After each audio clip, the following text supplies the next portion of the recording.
அதாவது வழக்கமா இந்த மாதிரி நிறுவனம் நடத்துறவங்க எல்லாம் வந்து ஒரு சின்ன பிரச்சனை வந்தா ஓடி ஒளிஞ்சிருவாங்க.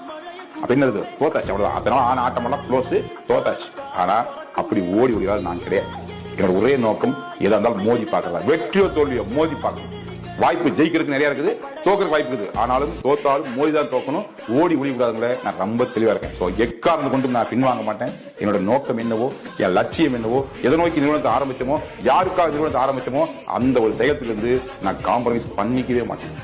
இந்த ஒரு உணர்வுக்காக, இந்த ஒரு அக்கறைக்காக, இந்த ஒரு அன்புக்காகவே என் உயிருள்ள வரை இந்த பிசினஸ் நிலைநிறுத்தி டெவலப் பண்றதுக்கு கடைசி வரை போராடுவேன். உங்கள் சக்தியோடு, இறை சக்தியோடு, இயற்கை சக்தியோடு நம்ம என்ன நினைச்சோமோ அதை கூட்டு அச்சீவ் பண்ணுவோம். ஏனென்றால் இது மக்களின் நிறுவனம், மக்கள் நிறுவனம், மக்களால் மிகச்சிறப்பாக நடத்தி காட்டி உலக சரித்திரத்துல இந்த வியாபார சந்தையில நாம யாருங்கிறத நிச்சயம் போறோம். எத்தனை தடவை இருந்தாலும் சரி, யார் தெரிந்தாலும் சரி, நம்முடைய வெற்றியை இந்த இடத்துல there is no compromise நிலைநிறுத்திய தீர்வோம். உங்கள் ஒத்துழைப்போடு.